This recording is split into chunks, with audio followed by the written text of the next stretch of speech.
Hello guys, welcome to नागर maths classes. आज की वीडियो में मैं आपके साथ डिस्कस करूंगा क्लास 8th का चैप्टर नंबर 2 एक्सपोनेंट्स। स्टूडेंट्स, कई बुक्स में इस चैप्टर का नाम है एक्सपोनेंट एंड पावर्स, बट कुछ बुक्स में इसका नाम है सिर्फ एक्सपोनेंट्स। ठीक है ना, कहीं पर एक्सपोनेंट एंड पावर्स है और कहीं पर इसका नाम है सिर्फ एक्सपोनेंट। आज की वीडियो में मैं आपके साथ इसका इंट्रोडक्शन पार्ट और साथ ही साथ इसके कुछ क्वेश्चंस आपके लिए सॉल्व करके दिखाने वाला हूं। बहुत ही इंपॉर्टेंट चैप्टर है। अगर आप 9th में जब आप जाएंगे तो आपका इसका यूज होगा एक्सपोनेंट का। जो बच्चे प्राइवेट स्कूल से हैं उन्होंने क्लास 7th में भी ये चैप्टर पढ़ा होगा एक्सपोनेंट। ठीक है, वो 7th क्लास में भी है। ठीक है, और अब 8th में भी है, 9th में भी है और 10th में भी इसका यूज है। यानी कि ऐसा नहीं है कि आप सिर्फ 7th में आपने इसको पढ़ दिया है, 8th में आपने पढ़ दिया है, आप आगे 9th में, 10th में, 11th में इसका यूज कहीं पर भी एकदम अचानक से हो जाता है। अगर हम किसी क्वेश्चन को सॉल्व कर रहे हैं बड़ी क्लासेस में, जैसे कि 11th या 12th में मैं कोई क्वेश्चन सॉल्व कर रहा हूं मैथ्स का, तो उसमें ये रूल यानी कि एक्सपोनेंट के जो रूल्स हैं वो सडनली यूज हो जाते हैं। तो it's a very important topic और बहुत ही इंपॉर्टेंट चैप्टर है आपकी आने वाली क्लासेस के लिए भी और इस क्लास के लिए भी। तो बहुत ध्यान से इसको समझेंगे। सबसे पहले हम बात करते हैं इसके इंट्रोडक्शन पार्ट की। इंट्रोडक्शन पार्ट, स्टूडेंट्स आप देख रहे हैं नाम लिखा है एक्सपोनेंट्स। मैंने कहा इसका कुछ कहीं पर इसका नाम होता है एक्सपोनेंट एंड पावर्स, ये भी नाम होता है। ठीक है, तो इसका मीनिंग क्या है देखिए।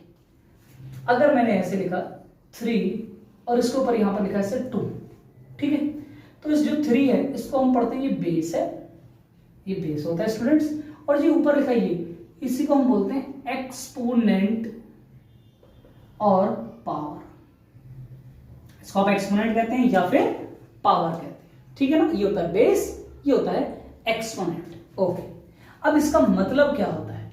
इसका मतलब होता है गाइस, जैसे लिखेगा 3⁻²। ठीक है ना, इसको हम ऐसे रीड करते हैं 3⁻²। क्या पढ़ते हैं? 3⁻², या 3 की पावर 2 ऐसे पढ़ते हैं आप। इसका मतलब होता है कि हम 3 को 2 टाइम्स मल्टीप्लाई कर रहे हैं। क्या आंसर आएगा? 9। जैसे हमने ऐसे लिखा 2⁻³ यानी कि बेस 2 था और एक्सपोनेंट यानी कि पावर 3 थी, तो इसका मतलब होता है हम 2 को 3 टाइम्स मल्टीप्लाई कर रहे हैं। तो कितना हो गया? 8। ठीक है, ऐसे ही अगर आप ऐसे लिखे 5⁻³ तो इसका मतलब ये होता है आपका बेस है और ये आपका एक्सपोनेंट यानी कि पावर है। इसका मतलब होता है कि 5 की पावर 3, 5 को 3 टाइम्स मल्टीप्लाई कर रहे हो आप, कितना आएगा?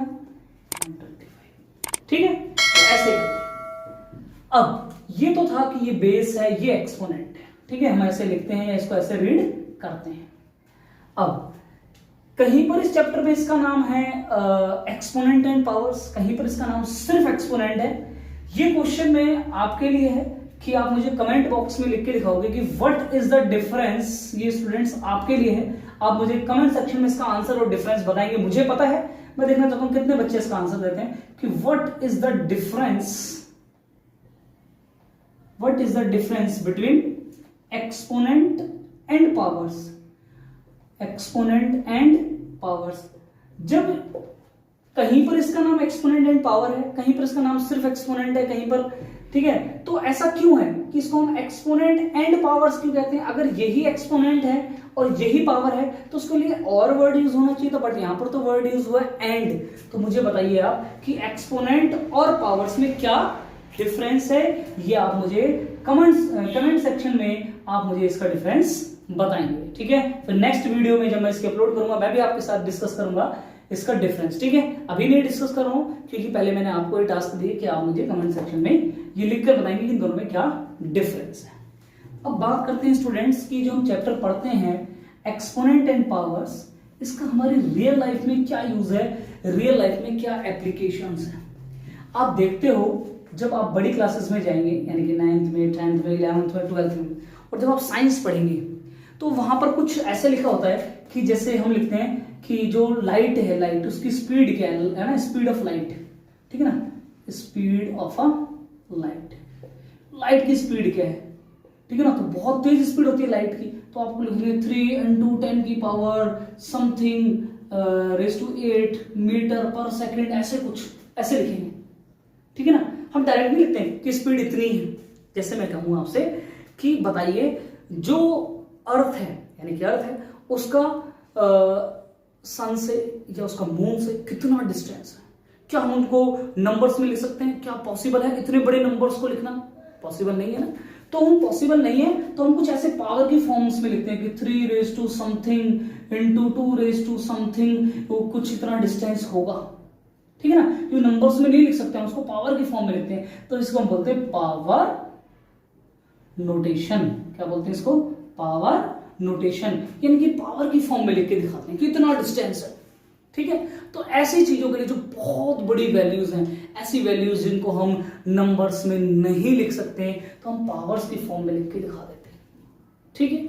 तो ये इसका रियल लाइफ में यूज है। बेसिकली हम साइंस में बहुत बड़ा डिस्टेंस है या किसी की बहुत ज्यादा लेंथ है जिसको आप नंबर्स में लिख ही नहीं सकते, पॉसिबल ही नहीं है उसको लिखना, तो हम एक्सपोनेंट यानी कि पावर्स की फॉर्म में लिख के दिखाते हैं। ये इसका रियल लाइफ में यूज है स्टूडेंट्स, ठीक है।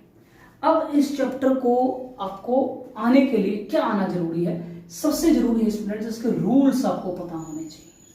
क्या पता होने चाहिए आपको? इसके रूल्स पता होने चाहिए। एक्सपोनेंट्स के क्या रूल्स हैं?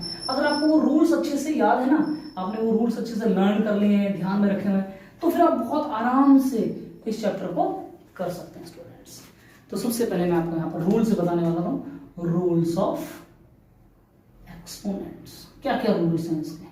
कुछ रूल्स हैं जिनको हमें फॉलो करना पड़ता है, उसके बाद ये क्वेश्चंस उसके बहुत आराम से सॉल्व हो जाते हैं। फॉर एग्जांपल, जैसे अगर मैंने लिखा 3 की पावर 2, ओके, मल्टीप्लाई 3 की पावर 3। अब देखो मैंने इधर भी 3 लिखा है, इधर भी 3 लिखा है, ठीक है। दोनों का बेस सेम है, ये ना बेस होता है ना, मैंने कहा था ये बेस होता है, ये पावर होती है, बेस होता है, पावर होती है, दोनों का बेस सेम है। और मल्टीप्लाई में जब भी दोनों का बेस सेम हो और मल्टीप्लाई में, तो बेस को ऐसे का ऐसे लिख दिया करो और ये पावर्स ऐड कर दिया करो, ऐसे हो जाएगा। ये फर्स्ट रूल है। अब बात आती है, क्या ये सिर्फ नंबर्स पर ही अप्लाई होता है? मैंने यहाँ नंबर लिखे, नहीं, ऐसा नहीं है। आप वेरिएबल पे भी अप्लाई कर सकते हो। जैसे देखो मैंने एक वेरिएबल ये लिखा, वेरिएबल का मतलब अल्फाबेट ABCD, है ना, उन पर भी अप्लाई होता है। जैसे आप ऐसे लिखें x की पावर 3 मल्टीप्लाई x की पावर 2, तो क्या हो जाएगा? x की पावर 3 + 2 यानी x की पावर 5, ठीक है। तो ऐसा नहीं है कि ये सिर्फ नंबर्स पर ही अप्लाई होगा स्टूडेंट्स, ठीक है ना, ये आपका जो वेरिएबल्स हैं, वेरिएबल्स पर भी अप्लाई हो जाता है। तो ये फर्स्ट रूल है। सेकंड रूल है, इसके लिए होना क्या चाहिए? बेस सेम होने चाहिए और मल्टीप्लाई में, तो पावर्स ऐड हो जाती है। सेकंड है, अगर बेस सेम है और डिवाइड में है तो पावर्स माइनस हो जाती है। देखो ये डिवाइड में है ना, तो मैं डिवाइड में लिख कर आया इसको, ठीक है। अब देखिए दोनों का बेस सेम है, तो बेस को ऐसे कैसे लिखेंगे और न्यूमरेटर वाली पावर में से डिनोमिनेटर वाली पावर माइनस कर देंगे। सेम ये रूल आपका इस पर भी अप्लाई होता है वेरिएबल्स पर ना। जैसे मैंने लिखा y की पावर 5 डिवाइड बाय y की पावर 2, तो क्या हो जाएगा? y की पावर 5 - 2 यानी कि 3, ठीक है। ये सेकंड रूल है।